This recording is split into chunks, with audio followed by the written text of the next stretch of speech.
12वां पाठ, पृष्ठ संख्या 82 से 84 तक। आषाढ़ का पहला दिन। हवा का जोर, वर्षा की झड़ी, झाड़ों का गिर पड़ना, कहीं गर्जन का जाकर दूर सिर के पास फिर पड़ना, उमड़ती नदी का खेती की छाती तक लहर उठना, ध्वजा की तरह बिजली का दिशाओं में फहर उठना। ये वर्षा के अनोखे दृश्य जिसको प्राण से प्यारे, जो चातक की तरह तकता है बादल घने कजरारे, जो भूखा रहकर धरती चीर कर जग को खिलाता है, जो पानी वक्त पर आए नहीं तो तिल मिलाता है। अगर आषाढ़ के पहले दिवस के प्रथम इस क्षण में वही हलधर अधिक आता है कालिदास से मन में, तो मुझको क्षमा कर देना। रचनाकार हैं भवानी प्रसाद मिश्र। अभ्यास। शब्दार्थ। जोर अर्थात तेजी, झड़ी अर्थात हल्की किंतु लगातार वर्षा, झाड़ अर्थात कंटीले पौधों का समूह, गर्जन अर्थात बादलों की गड़गड़ाहट, ध्वजा अर्थात झंडा, फहरना अर्थात हवा में लहराना, ताकना अर्थात देखना, कजरारे अर्थात काजल जैसे काले, तिलमिलाना अर्थात बेचैन होना, क्षण अर्थात पल, चातक अर्थात पपीहा। ऐसा कहा जाता है कि यह पक्षी केवल स्वाति नक्षत्र में होने वाली वर्षा का जल पीता है, इसलिए सदा बादलों की ओर टकटकी लगाए रहता है। हलधर अर्थात किसान। एक, पाठ से। क, किसान को बादलों का इंतजार क्यों रहता है? ख, कवि को वर्षा होने पर किसान की याद क्यों आती है? ग, कवि ने किसान की तुलना चातक पक्षी से क्यों की है?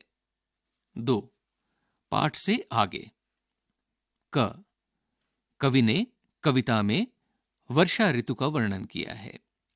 वर्षा ऋतु के बाद कौन सी ऋतु आती है, उसके बारे में अपना अनुभव बताओ। ख, वर्षा ऋतु से पहले लोग क्या क्या तैयारियां करते हैं, उनमें से कुछ लोगों के बारे में जानकारी एकत्र कर सूची बनाओ। 3, पहला दिन। क, तुम अपनी कक्षा में जब पहले दिन आए थे तो उस दिन क्या क्या हुआ था? अपनी याद से अपने अनुभव को 10 वाक्यों में लिखकर दिखाओ। ख, तुम चाहो तो पहला दिन शीर्षक पर कुछ पंक्तियों की कोई कविता भी लिखकर दिखा सकते हो। 4, सोचो समझो और बताओ क्या होगा। क, अगर वर्षा बिल्कुल ही ना हो।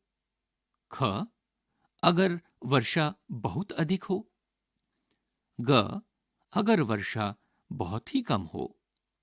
घ, वर्षा हो मगर आंधी तूफान के साथ हो। ङ, वर्षा हो मगर तुम्हारे स्कूल में छुट्टियां हो। 5, कल्पना की बात।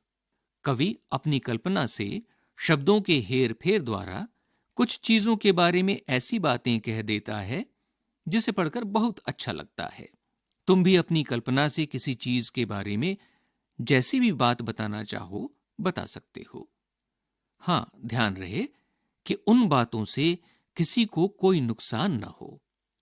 शब्दों के फेर बदल में तुम पूरी तरह से स्वतंत्र हो।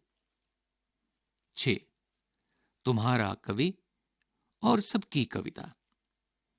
तुमने इस कविता में एक कवि जिसने इस कविता को लिखा है उसके बारे में जाना, और इसी कविता में एक और कवि कालिदास के बारे में भी जाना। अब तुम बताओ। क, तुम्हारे प्रदेश और तुम्हारी मातृभाषा में तुम्हारी पसंद के कवि कौन-कौन हैं?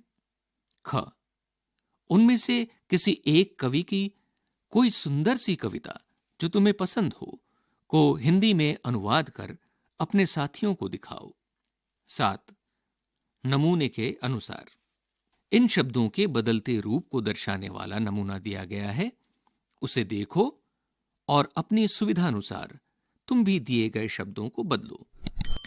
नमूना है गिरना, गिराना, गिरवाना। दिए गए शब्द हैं उठना, पढ़ना, करना, ठहरना, सुनना।